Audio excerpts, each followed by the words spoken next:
ബിനോയ് വിശ്വം അല്ലല്ലോ പിണറായി വിജയൻ. പിണറായി വിജയൻ സ്വീകരിച്ചത് പിണറായി വിജയൻ്റെ നിലപാടാണ്. ബിനോയ് വിശ്വത്തിന് അങ്ങനെ ഒരു നിലപാടുണ്ടാവും. അദ്ദേഹം കാറുകയറ്റിലായിരിക്കും. ഞാൻ കാറുകയറ്റിയത് ശരിയാണ്, അത് ശരിയാണെന്ന് തന്നെയാണ് ഞാനിപ്പോഴും കരുതുന്നത്. അതിലൊരു തെറ്റുണ്ടെന്ന് ഞാൻ നേരത്തെ പറഞ്ഞില്ലല്ലോ. ആ നിലപാട് തന്നെയാണ് എനിക്കിപ്പോഴും ഉള്ളത്. അതിൻ്റെ സാഹചര്യം ഞാൻ പറഞ്ഞിട്ടുണ്ട്.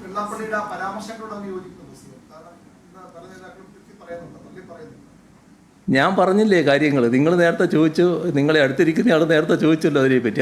എന്താണ് സമീപനം എന്നുള്ളത് ഞാൻ വ്യക്തമാക്കി പറഞ്ഞല്ലോ.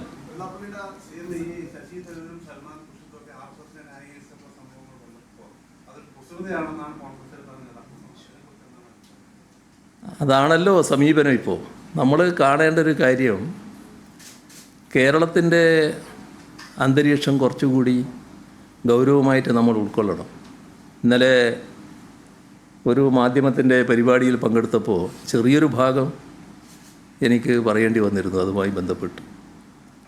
കാരണം കേരളീയ സമൂഹത്തിൻ്റെ ഒരു പ്രത്യേകത എല്ലാ കാലത്തും വർഗീയതയെ പൂർണ്ണമായി അകറ്റി നിർത്തിയിരുന്നു എന്നുള്ളതാണ്.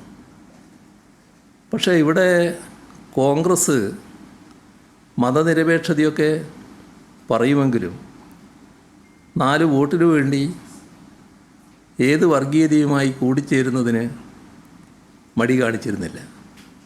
തൽക്കാലം വോട്ട് പോരട്ടെ എന്ന നിലപാടാണ് അവർ സ്വീകരിച്ചിരുന്നത്. അതിൻ്റെ ഭാഗമായാണ്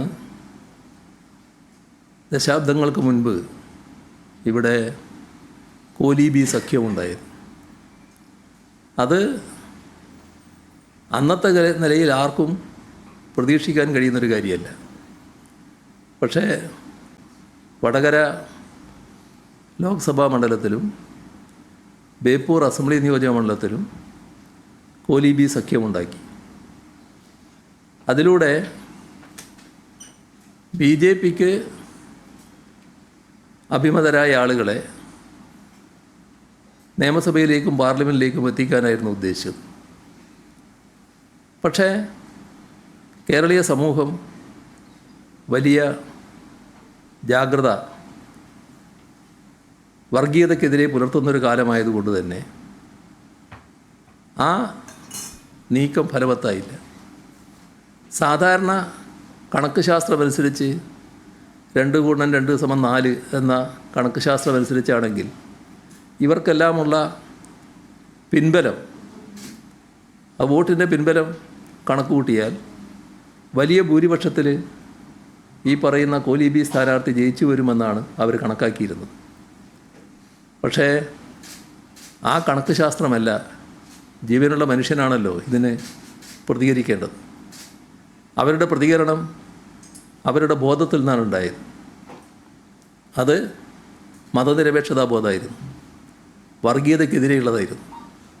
അങ്ങനെയാണ് ആ 2 സ്ഥലത്തും ഈ പറയുന്ന സ്ഥാനാർത്ഥികൾ പരാജയപ്പെട്ടത്. അവിടെ അവരെ പരാജയപ്പെടുത്താൻ കഴിഞ്ഞു. പക്ഷേ നീക്കങ്ങളിവിടെ അവസാനിച്ചില്ല കേട്ടോ. പിന്നീടൊരു ഘട്ടത്തിൽ കേരളത്തിൽ UDF അധികാരത്തിലിരിക്കുമ്പോൾ RSSൻ്റെ ഒരു പ്രധാനി പരസ്യമായ ഒരു വിമർശനം ഉന്നയിക്കുകയുണ്ടായി. നിങ്ങൾ അധികാരത്തിലിരിക്കുന്നത് 40 സീറ്റുകളിൽ ഞങ്ങൾ കൂടി പിന്താങ്ങിയത് കൊണ്ടാണ് എന്ന കാര്യം ഓർമ്മ വേണം എന്നായിരുന്നു പറഞ്ഞത്. അപ്പോൾ വിവിധ ഘട്ടങ്ങളിൽ നീക്കുപോക്കുകളും പരസ്പര ധാരണയും ഇവർ തമ്മിൽ ഉണ്ടാക്കിയിരുന്നു എന്നതാണ് പിന്നീടുള്ള അനുഭവം.